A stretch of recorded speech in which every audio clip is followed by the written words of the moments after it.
Hi, everyone, and welcome to this 21st episode of the NERPS webinar series on peace and sustainability nexus in the context of global change. Thank you for taking the time to join us today.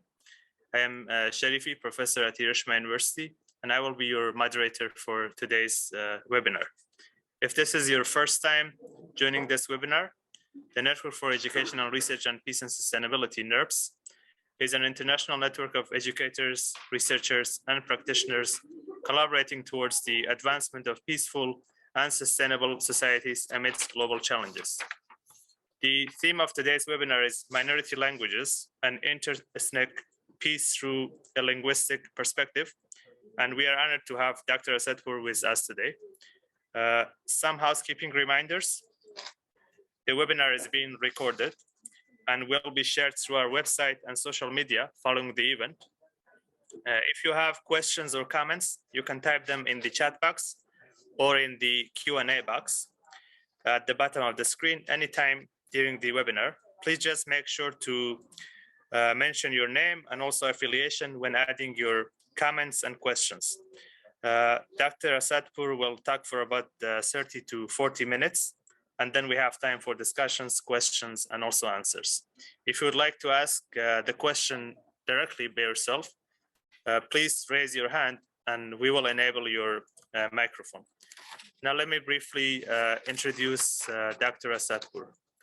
Dr. Hiwa Asadpour is an associate researcher at the Department of English and American Studies at Goethe University, Frankfurt, and also a postdoctoral fellow researcher at the Department of Language and Informational Sciences, the University of Tokyo, Japan.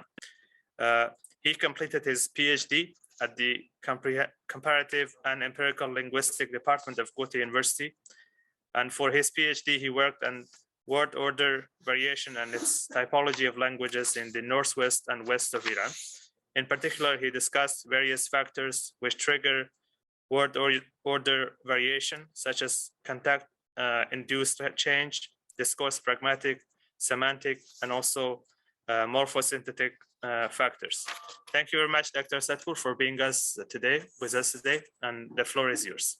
Let me just share your slides.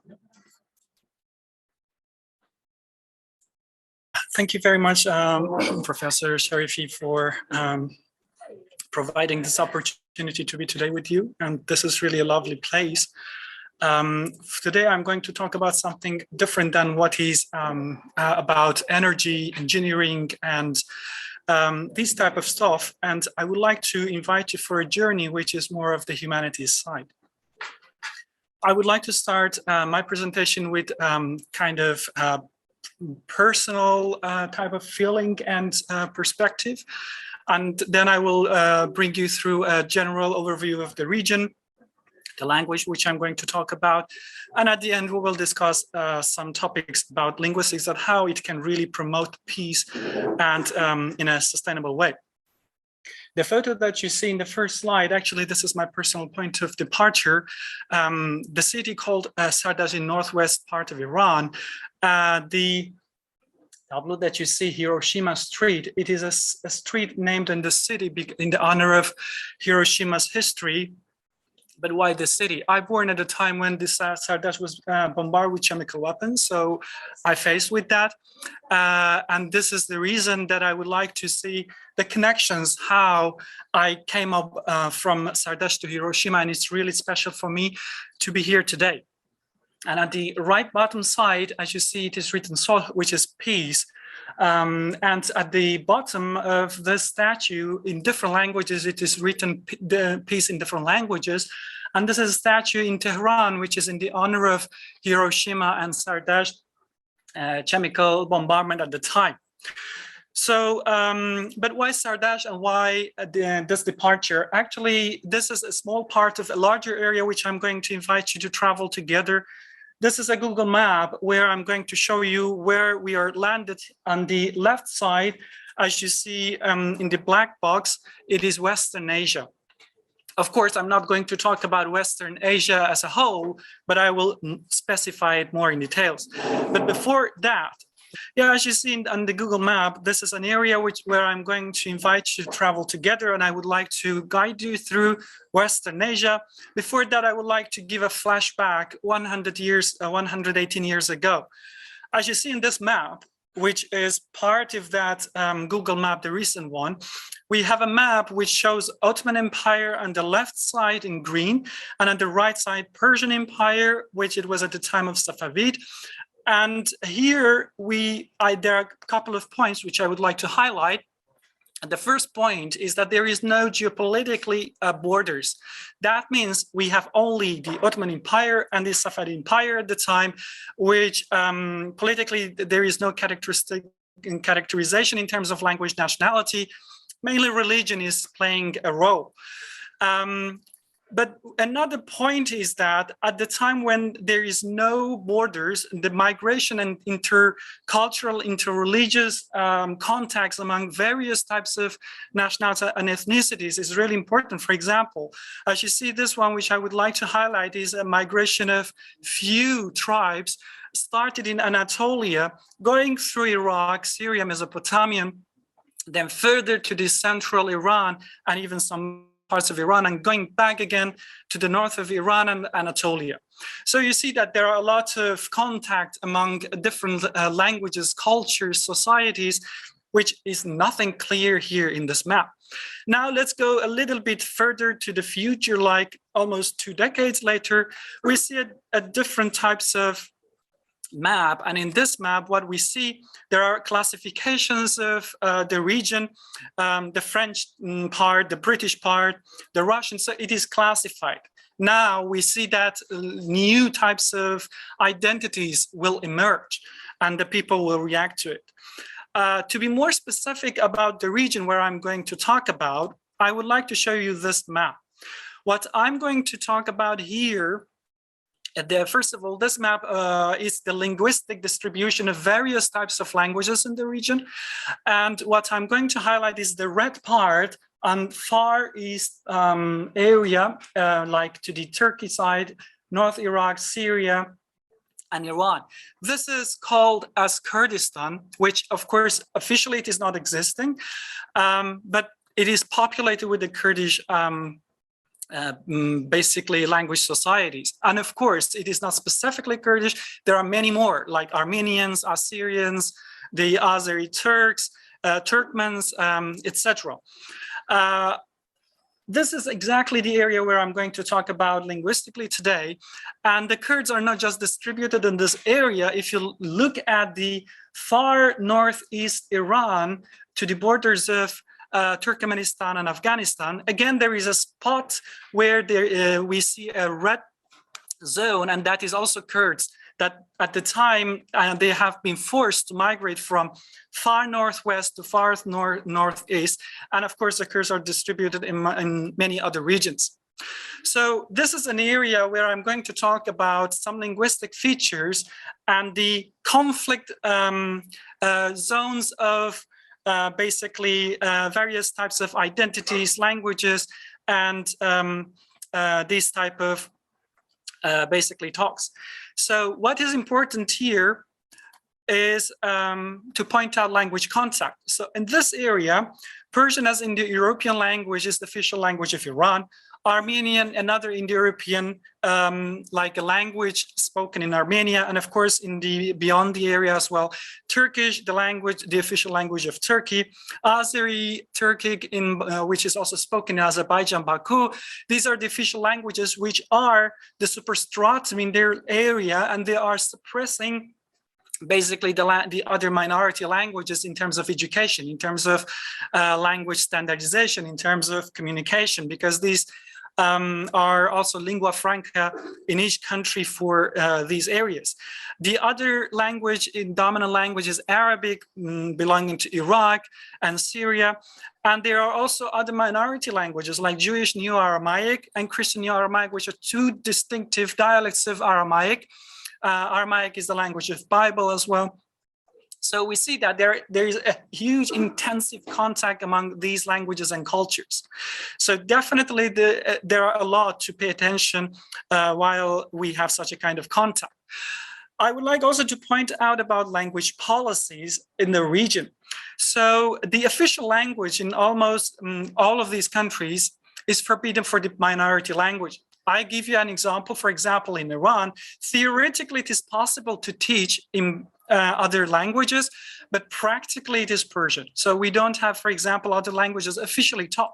In the recent years, there are movements that, for example, it started with some training in, for example, in Kurdish, of course, mostly in private sectors.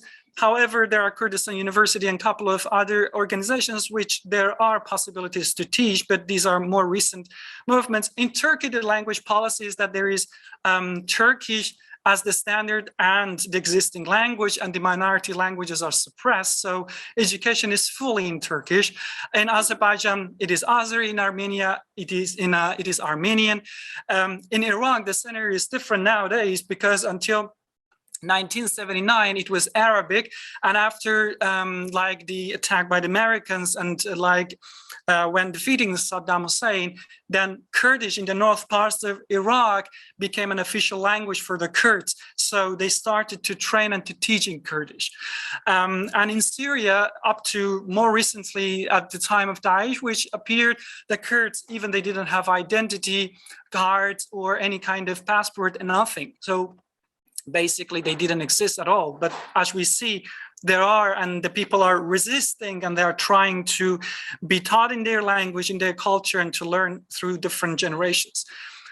So I talked about private sectors, that it is also like mostly in Iran and also in Turkey somehow, but under strict controls. So there are two things happening in these conditions. One is language murdering, is done by the authorities, and the other one is language suicide. So there are different types of assimilation process where the people, the new generations, are not taught anymore in their mother tongue, and for the sake of prestige or for the sake of standardization, to get better opportunities for their children in the academy and the society, they try to teach their children in the official language of that country. For example, a case of Iran, the people, even the Azeri Turks, the Aramaic speakers, the others, they all try to teach their children right at the beginning in Persian. So we see that there are a lot of issues, and these are coming unconsciously into the mind and into the spirit of the new generations, that what is happening, what kind of discrimination I'm facing with. And this is the starting point of, for example, conflicts. How would it be? This is what we see from various types of news, if you are following in the region, that there are conflicts among different ethnic groups, different nationalities, different people, different families. And I will give you some examples very soon in the next slides. For the Kurdish, what matters is also standardization. This Kurdish populated area doesn't exist an official country, so standardization is also important factor for Kurdish. But there are a lot of obstacles on the way, because we don't have any kind of education, and due to the separation, if you remember the map which I showed for the time of Ottoman Empire, so there was no classification of languages and cultures. But here I would like to point out that this map, as you see, there are different colors. These colors are distinctive Kurdish varieties, which they can be even considered as different languages. Either they are languages or dialects or accent is not concerned here in my presentation, but they are very distinctive. And coming to the point, do we define them linguistically or sociolinguistically or sociologically, we will get different types of results. But as we see here in this map, it is so different that coming up to the point of one standard, one national language is super difficult. And that also brought internal conflicts within the Kurdish society. So now we are not talking about neighboring languages and cultures, but just within Kurdish societies, because the Kurds of Iran, they live with the Persians, with the other Iranian communities. The Kurds were in Turkey, they live with the Turkish and in Iraq with the Arabs, sorry. So basically they learn from the cultures of each other, and they have more integrity with these neighboring cultures. So some challenges of standardization for Kurdish is like, for example, different scripts. We have Kurds in Russia, in Azerbaijan, in Armenia that they write in Cyrillic alphabet. We have the Kurds in Turkey, they are writing in Roman alphabets. And we have the Kurds in North Iraq and in Iran, they are writing in Kurdo-Aramaic script. Let's say, well, we see some would say Arabic, but the origin would come from Aramaic. So we see that different scripts existing. And this is the first challenging part for such a kind of standardization process. And of course, there are ways to manage a type of basically standardization of the script. But again, I'm not going to talk about that, but I just highlight the difficulties. Another point is different sound system. So this is exactly today, I'm going to give you also more examples. So the sound system in each variety is different. The Kurds in Iran, they speak more similar in terms of sound to the Persians and other Iranian neighboring languages. The Kurds in Iraq, they are speaking more in terms of sound system like Arabs, and they have more similarities in terms of pronunciation, and those in Turkey to the Turks. So if you go to each country, you will see different types of pronunciation and sound system. Of course, there are overlaps. Another point is like different morphology and syntax. So in this respect, I would like to highlight Northwest Iran as an example.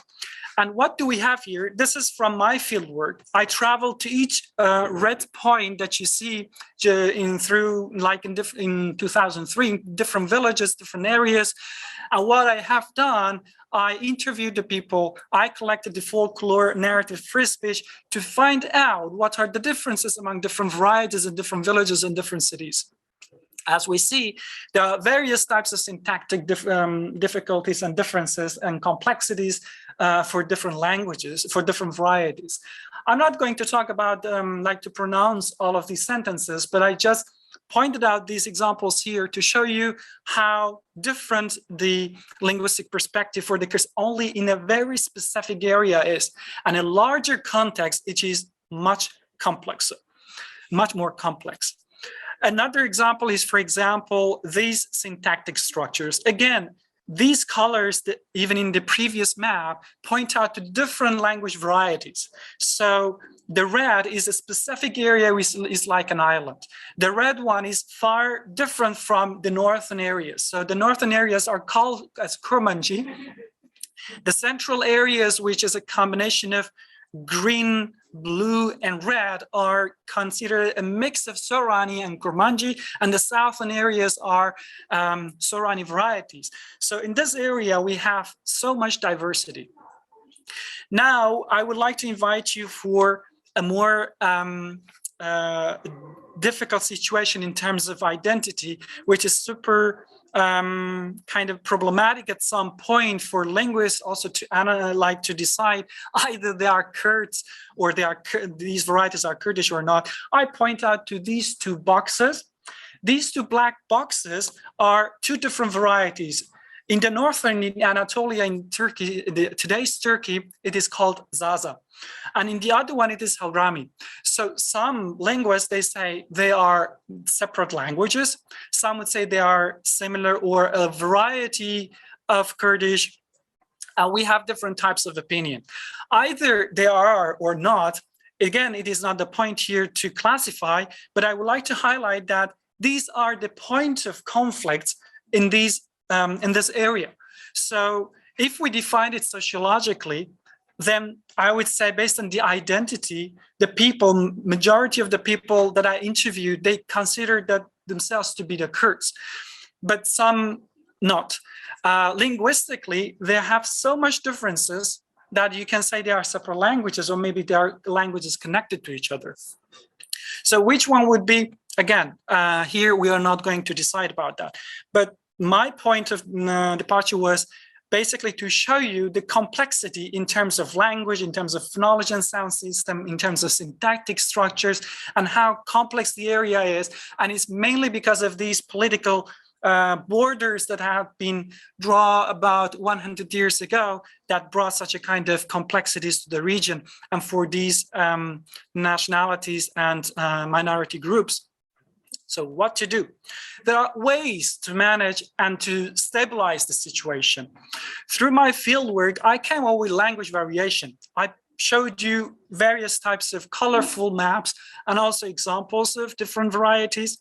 Again, I'm coming back to this region and this map. What I'm going to talk about exactly this black box in the northwest part of Iran to the borders of Iraq. What I'm going to talk about here, the sound system of Geke. What do we have here?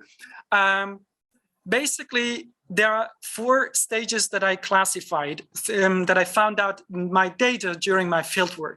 The first stage is like Kege. So let's imagine we have Kyoto, okay? So Kyoto is a city in the north Japan. We pronounce it with Ke. Exactly, we are pronouncing here at the back of our pharyngeal system, like in this area, actually, if you see my neck. In some areas, they would say Kyoto. So it is between Ke and Che, okay? Kyoto. A little bit to the north of the region, it would be Kyoto. Far more to the north, it would be Kyoto. Kyoto. So it is like from far the back, the sound system is coming to the front. And here we have the starting point of the conflict. In my observation of the Facebook posts from various people, some, they were political activists, social activists, they were making fun of the people who were not pronouncing Kege in that way. Rather, they were pronouncing like Kyoto or Kyoto. Why? They were believing, okay, Ke and Ge is more standard, more prestigious, literary, and good to say. And those that they are illiterate, and they are Villagerian, they have no clue, they have no idea. And in reality, it's not the case, because the first point is language contact. We should know that non-specialists, they are not aware. And unfortunately, these technical issues are not talked about with the people in the society, but the specialists, they are talking about these facts within the special community of expertise. And this is not useful for the communities and the societies. So I would like to point out to language contact. In the northern areas of Iran, if I'm going back to this map, so consider this black box again. The more to the north, to Turkey and Iran, there is an intensive contact between Armenian, then even above with the Caucasus languages. And due to this type of contact, the northern Kurdish areas, they borrowed this che or frontization, like pronouncing it in front from these language varieties. While the southern varieties, they don't have it. They have contact with other varieties. So we see that language contact played an important role in changing the sound system.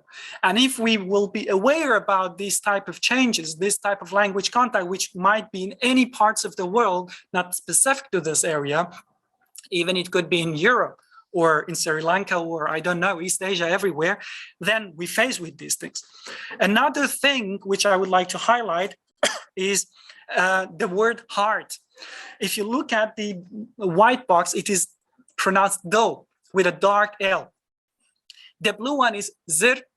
And if we go further to the Iraqi side, it is dir. And if you go further to the Iraq, to the Erbil capital city of North Kurdistan, like North Iraq, the Kurdistan in this region, it would be dil.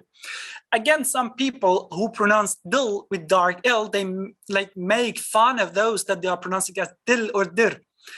And again, if as a specialist, I don't talk to the people and inform them that, for example, dir and zir, they are more archaic in terms of like historical stages, they never know. And it is so important for us, this type of information, to keep and to preserve and to promote it in the society, to really show them that this is your cultural heritage. This is information which is important and vital for us to understand your society better, then the people will react differently. So nowadays, with some dam that the Iranian government, they made in the region, this zir, which is very peculiar for some villages, it disappeared because the whole region is under the water. So we lost this type of cases. And some people, they are not aware of such differences. And so language variation is super important to do it. And it also helps for the standardization of a language. This is something that the political people, they don't think about that. And some, those that they have special types of attitude to say that this is a language variety, we want to have it as a standard language and the national language, forgetting about the rest, brings a lot of conflicts. So at the time you may have power, gun, and whatever, you can promote something, but then the people, the minorities, they will keep it by themselves and will bring out later a lot of problems. Another thing is that perceptual dialectology, which is very important in terms of education, later the results. I give an example of Japan. So what does the perceptual dialectology do? So in my fieldwork, I try to go through different language varieties from different areas, and I ask the people about their opinion about the other regions. If they find the other varieties as a standard or non-standard, as educated level for the people or not, and how. So the people, they were very well informed in terms of these type of differences. And this is something very crucial to point out, that how a very simple topic in linguistics can be super crucial, even in education later, for preparing textbooks, for preparing education, education of mathematics or economy, whatever, and how the people, they perceive the language and how they learn. And finally, recently, which I'm more busy with than, it is NLP, natural language processing and computation. So what I developed from this type of data and documents that I have and I collected, for example, through different language varieties, I came up with a kind of corpora where I collected the data, annotated, and I prepared for language automation. All of us, we have a cell phone. When you write it down, you see that after a while, your cell phone is smart and can recognize the words that you may write. And these words are super important that to make life for you easier, just to type it. So what I did in my own work for Sorani Kurdish variety, I collected all of the corpora for different language local varieties, and I gave it as an input to the computer so that it really recognizes the local varieties, so that we can still promote, we can still keep respective the local varieties, to keep them side by side of very standardized and flourished language, which is preferred by maybe politicians, by the people who are talking about unity. And yeah, here I would like to point out to some of the photos of fieldwork. On the right side, you see an Syrian church in northwest Iran, in Armenia. On the top left side, an Armenian church. At the bottom, Muslim Sunnite mosque. This is like this person is a priest for Assyrians. On the left side, we see a grave, which you may not be able to read the script, but it is written Abdui. And this Abdui is a Kurdish tribe in the region. And actually, this shows very interestingly that this family, they were, I don't know, interculturally or interreligiously, they connected to each other, or they married so that they had this type of family name. So you see that the integration of different cultures can come up with very interesting patterns in terms of society. And this is a Kurdish informant which I interviewed, so that I brought up this data from these people to come up with this type of analysis. Again, other informants. And this is what I would like to sum up here, that linguistic data is super important, because we start from very, very basic sound system to the syntax. And this is in reality our departure point for peace, because you cannot simply talk about financial issues, economy, engineering, all of this type of basically information which is productive for bringing more money into society, without understanding the language of each other, without understanding the communication, without respecting each other's culture, each other's language, each other's identity, we never ever can come up with giving money to the people for a sustainable peace. Thank you very much. Thank you very much, Dr. Sakur.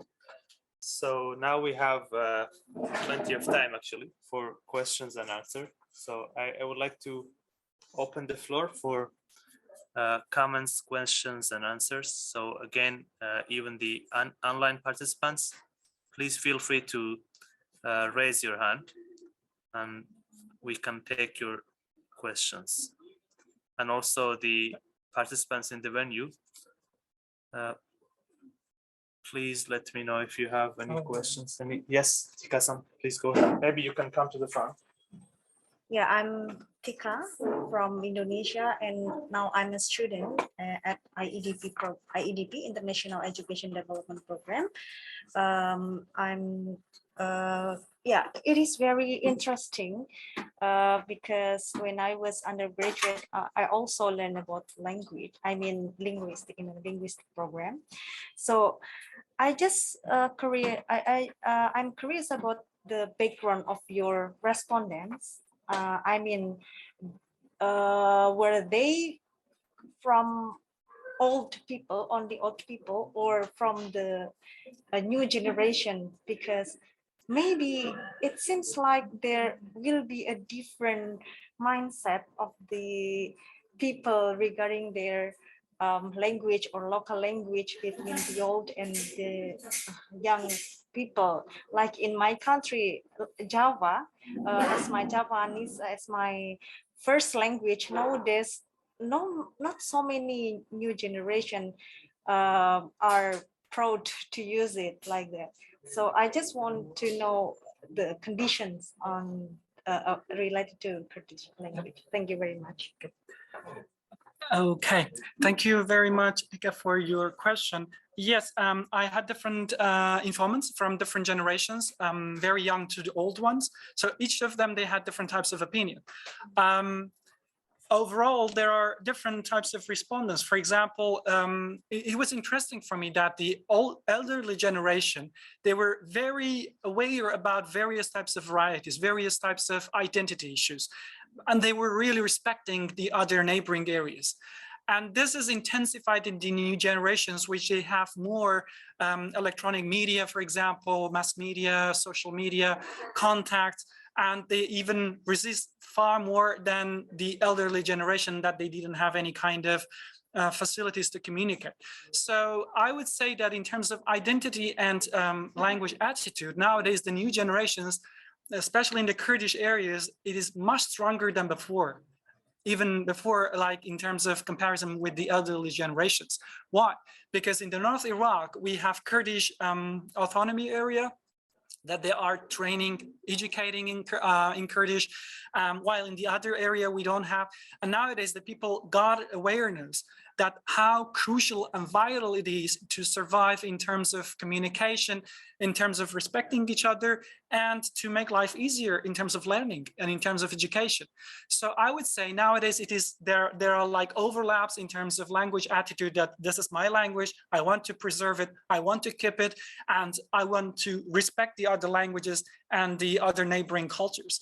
So formally, probably if I have done it, for example, 50, 60 years ago, maybe I would come with a different result. But nowadays, the elderly generations and the younger generation, they think the same. Of course, the language changed radically, but there is more respect, especially among those that they met, for example, other cultures, for example, other Kurdish communities, that I pointed out to some examples, that I interviewed some younger generations that they didn't mock or they didn't make fun of those people, that they were, for example, in the kind of, let's say that the others, that's a villagerian type of pronunciation, they respected, they said that they pronounce it like that, and actually it is interesting, I don't know why, but I keep respect for that. I mean, they are pronouncing like that. And this is the difference that we have. And this is very, very interesting. And it brought the people nowadays that they communicate very well in different communities and they respect each other. So I would say from those elderly people that they made some fun of the others even, because they said that, no, this is not correct, this is correct. Nowadays, the new generations are interestingly more preserving their language and their identity, and even stronger than before. Thank you. We have time for more questions, so please feel free to share your questions. And also the online participants, again, you can use the Q&A box or I can even enable your microphone if you want to speak directly to our speaker. Holger, you have a question? Yes. Yeah. If you come to the front, please.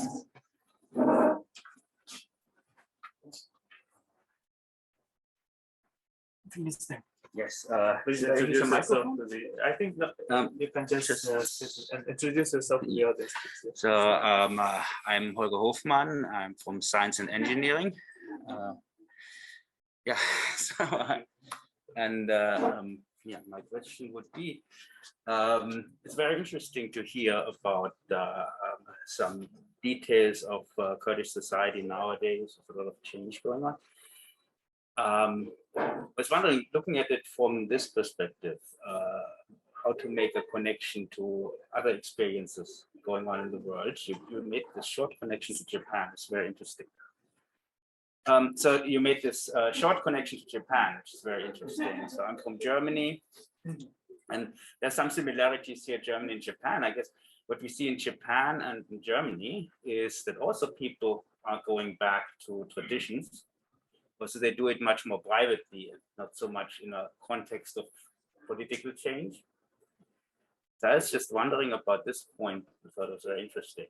Whether, because when we think about the Kurdish situation, it's very political. But you give this interesting aspect that there's a lot there that is also connected to the individual experience of life and traditional life. Could you say a little bit about the role in Kurdish society, or in general maybe, that traditions and customs play in organizing the language and the social interactions? Yeah. Yeah, vielen Dank. Okay, I just continue in English. Yeah, of course, that was really an important point, an important question. During my fieldwork, I noticed that. So there are like the people, not only with clothes and with customs, they show it, but even with the colors. So from far the north of Iran, when I started my fieldwork, the colors were pretty intensively dark, and not like not really bright in terms of lightning, and it was really kind of dark colors. So from the Kurmanji areas of the north, more to the central, it becomes a bit more diverse, and more to the southern areas, especially to the Iraqi side, it becomes so light and like a kind of cheeky happy type of colors that you see this type of differences. But what I would like to point out in terms of Kurdish, in Turkey, the difference would be like the people, they don't speak Kurdish, and they don't wear any Kurdish costumes, but they say that I'm a Kurd. If you go to Iranian side, they wear the costumes, they show it and very intensively, and they would say I'm a Kurd, and then they even in the streets and everywhere they just show it. And if you go to the Iraqi side, it's again a mix, and the people, they use the costumes, but yeah,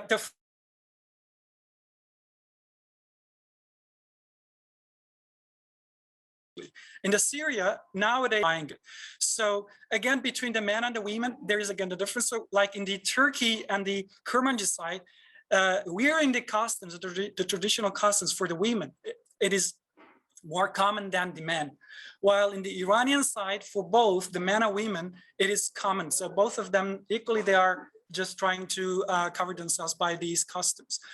In terms of language, as I said, for the Iranian Kurds, it is important really to try to be dynamic as much as possible, because for Kurmanji, when it started with introducing the Kurds and Kurdish, it started from Botan area, which is a special area in Turkey, and that was from a tribe that they got the opportunity to introduce. So for Kurmanji people, mostly this Botan variety is standard and it is acceptable.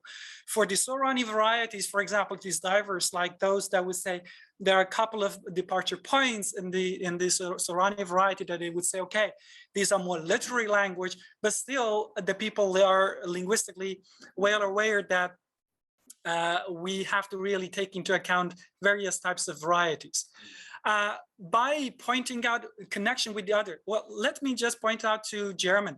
The differences between these Kurdish varieties would be like from north of Germany to the Bavaria. As you see, there are different areas, and exactly it's the case. Like if you go to Bavaria and compare it to the north, so the language variety is super distinctive. And this is exactly similar for the Kurds. And like in the northern areas, in the Kurmanji areas, it is changing radically to the southern areas, which we face totally with new different areas. But of course, there are overlaps.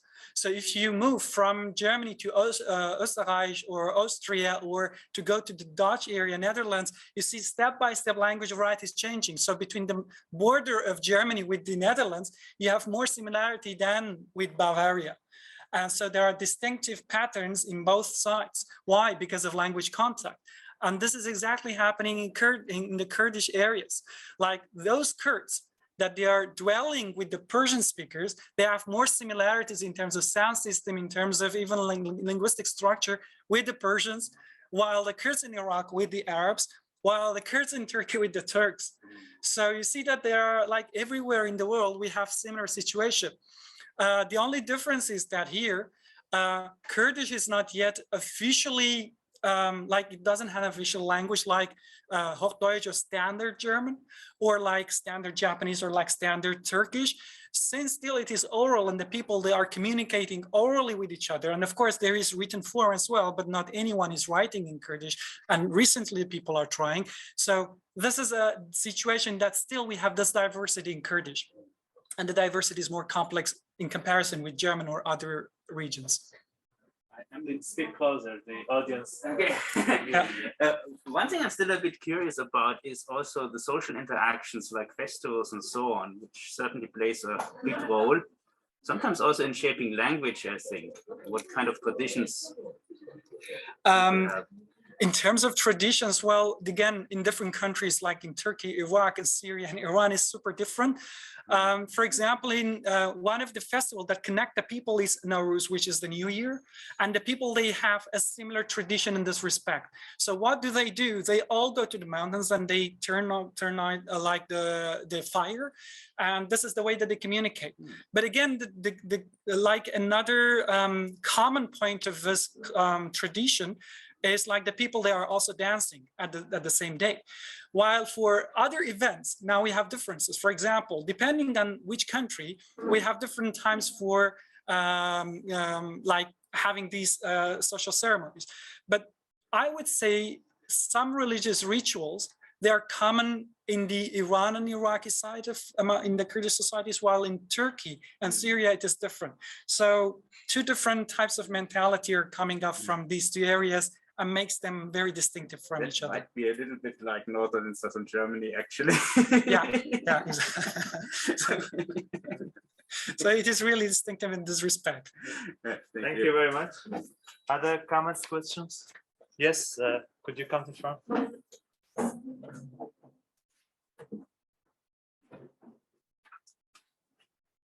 From a different country.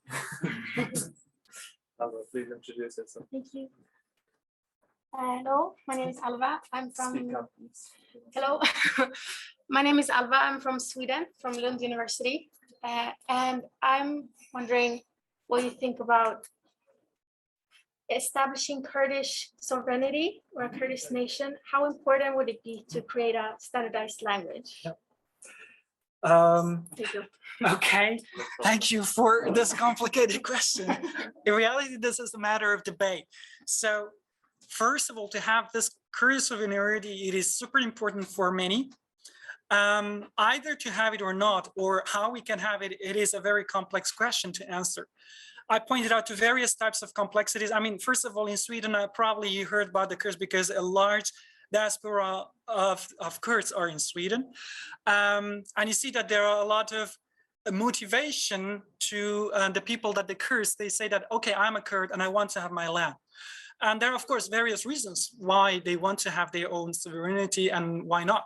One of the reasons that they think to some groups or some parties they are thinking is like to have a national language.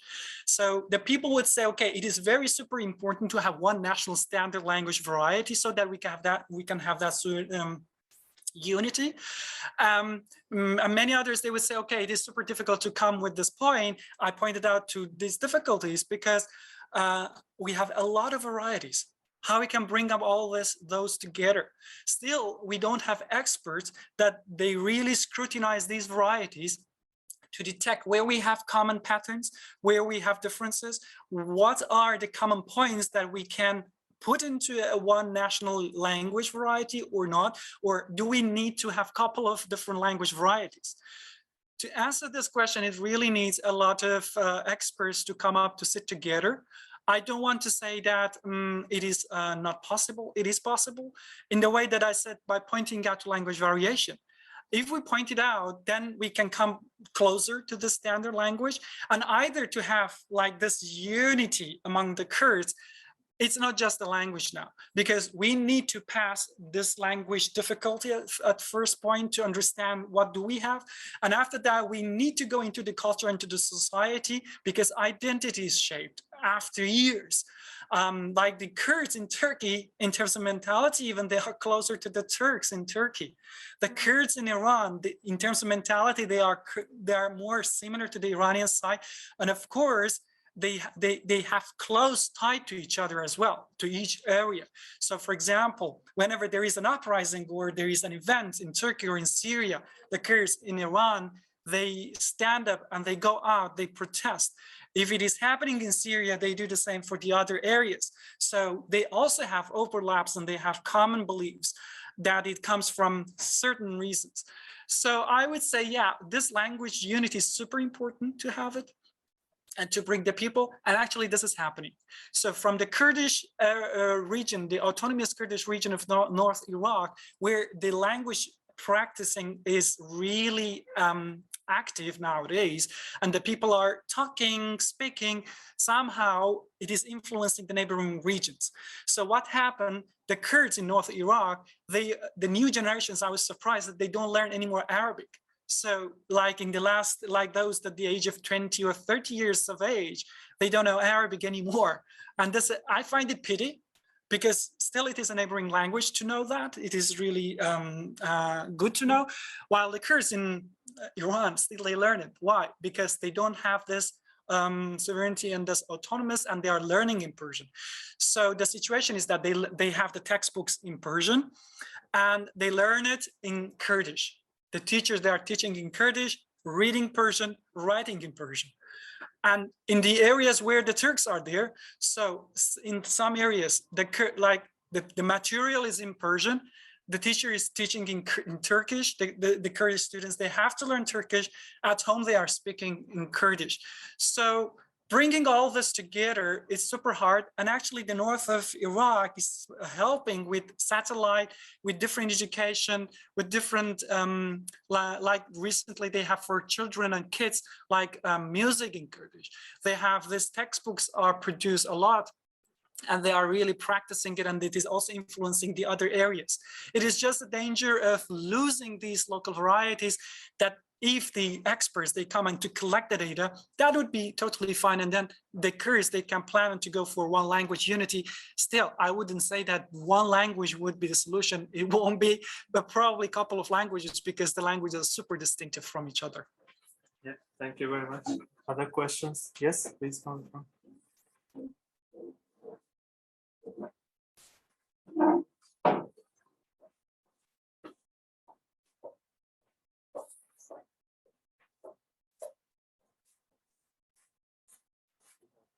Different country again. Please speak to the close to the PC.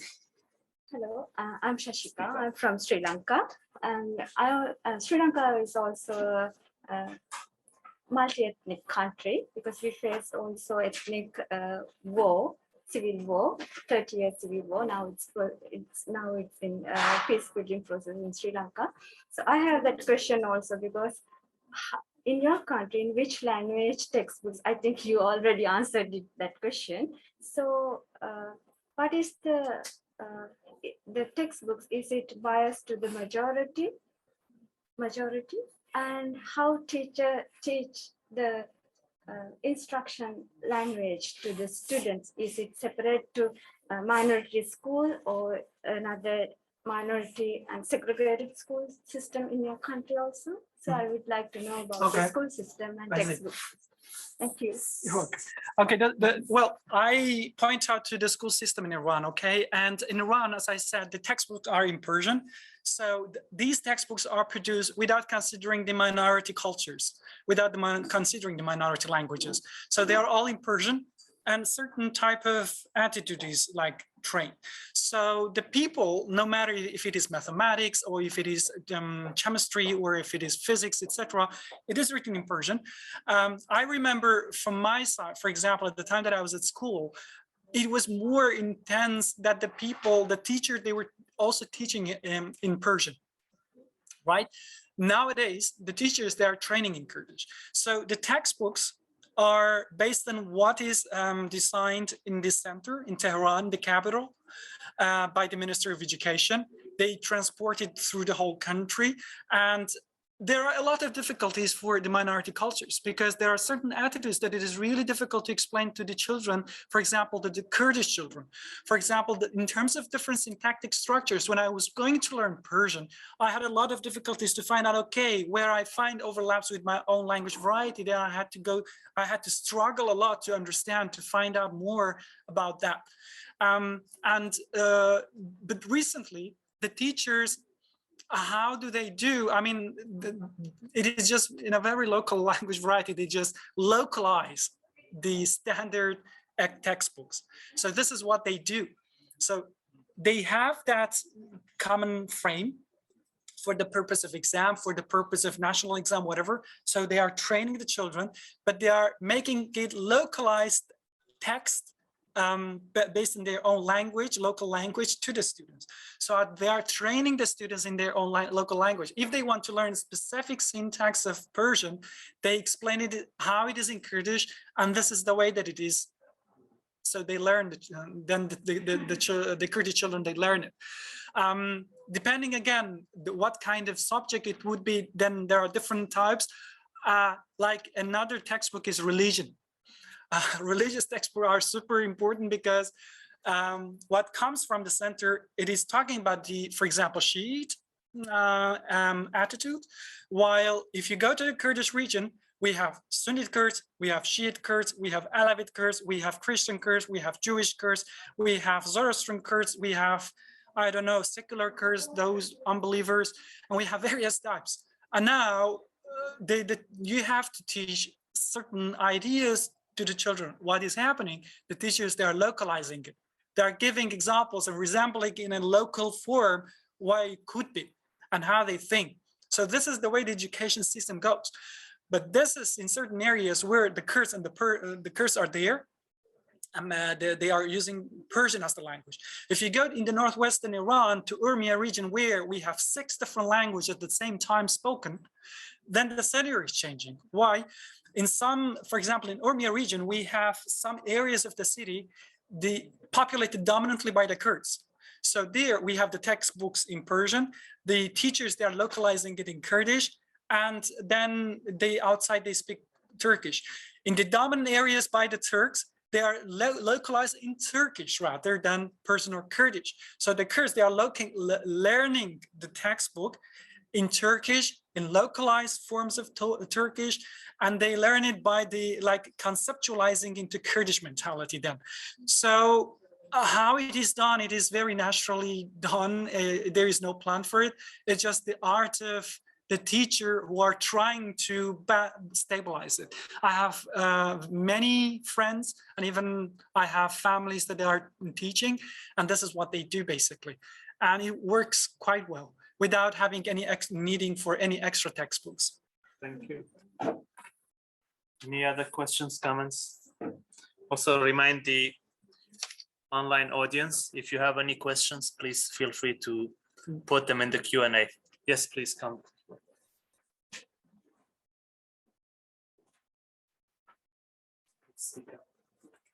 Speak up. Yeah. Thank you, Dr. Asatpo, for your nice presentation. I'm Azam, I'm from Bangladesh. As you mentioned here, the ethnic minority, regarding the language challenge, it's a great challenge when you are a minority, like when a major language is spoken widely. So when education system is grasping to introduce a common language or standard language in practice, but when they return their home, they face challenges for the children. So how to combat those challenges for the children while we will be teaching in the identity challenges in the primary grades, while they are in the very elementary stage. It's very difficult to grasp those challenges. When they return their home environment is quite different. Right. Well, identity challenges is really a challenge, especially in this region for the Kurds. Many Kurds, they consider themselves as the Kurds, even the Zaza and Haurami speakers. In terms of, for example, standard textbooks and how to teach the younger generation, I wouldn't say that I really can say that how to do it, but at least I can tell you about the practices that are done. So the practices that are done in this identity basically is forming outside of the school. So by communicating between various families, whether I don't know if you ever met Kurds, wherever you go in the family gathering, in parties, everywhere, the main topic comes up is political topic of Kurdish identity. So you are like projected with this identity issue right at the beginning at your home, and you learn that. And once you come and you are faced with, for example, at school, even in the first elementary school level, you already shaped your identity and you have intensive information about what is identity of Kurdish in the region. So this is forming like exactly in the families, and where the people, they talk about their histories, their backgrounds, the difficult times. I pointed out in the first slide, the Hiroshima street and the city that I've been born. So at the time when I realized my world, I've been trained, I listened, and I heard a lot of problems, a lot of wars, a lot of conflicts in the region, discrimination, a lot of things that is happening. And then automatically I'm learning that. And when I'm reading the textbooks, I realize it automatically without even being told, without being taught. Because when I meet friends, when I meet people, and then when I'm going out of the city to another city, and I realize the differences because I see why this city has nothing, why they a little bit to the central, they have a lot of stuff, they have factories, they have jobs, why it is like that, automatically the students, the children, they are trained. And these type of traveling, migration, transportation into different regions help the children really to learn. So those that they are in the villages, they are learning from those that are coming back from larger cities or from areas that they learn, and they get information about that. Nowadays, social media is helping. So basically the people, they are just using Instagram, Twitter, etc. And they learn about, oh, okay, this one is trying this food, this one is trying this clothes, etc. Then they are learning. Education, they don't train, and the teachers, they don't do it, but sometimes they highlight it. When, for example, talking about history, I remember my teachers, they were always pointing out to some difficulties of the Kurdish point, the Kurdish identity, and then all this comes up together, and the children, they just learn it without having a special type of training and instructions. So it is coming very naturally for the society, and when especially it is very politically involved people in this type of topics. Yeah. Thank you very much. So probably we can take one more question if there are any. So if not, I just want to close it with one question. You mentioned the issue of social media, yep. And both you and also Professor Holger, you mentioned also that there's been a rise in awareness about local identities, both in Kurdistan region and also in Germany. There are some concerns that this new machine learning technologies that are used by social media, the algorithms that they use, they're more towards like assimilation. Mm-hmm. I just want to know your perspective on that, and how this could like cause like conflicts, or how do you see it for the future of a peaceful world? Thank you for this. Yeah, this is a point which is happening, and nowadays there are a lot of debates in this respect. My personal point of view is that if we really give the information to the people and the type of usage that the people are, for example, saying, and the experts, those that they are aware about this type of development, that would be helpful. Otherwise, the information that we get and the IT experts, because what I recently experienced, because I'm a person in the bridge side between the machine learning and the linguistic point of view, and I see the gap here. Those IT experts, they have no clue about linguistic and language and culture and humanities, and those from linguistic point of view, they know there is something done, but how, they also don't know, because the technology is in the hand of others. And then we have a big gap here that it can raise a lot of difficulties in terms of peace, because as I said, this K differences, either pronounce it K or pronounce it Che, what is the difference? It can be super problematic, because the machine learns that, automatically generate the type of text and then filters it and then give you another type of output. It can be super dangerous in some point, because it raises conflicts. And I noticed it at the time when I was working for Facebook, and then I saw colleagues, they are filtering different types of information, because some of them, they grasp it not correctly, because those Czech differences can change the meaning in each Kurdish variety, and it can be in another language variety. And such a differences can, for example, be bullying, or I don't know, to a type of bad negative connotation. Then the machine learning is not human being to recognize it. And then suddenly you see that we are into different directions, things are blocked, or different types of training comes out.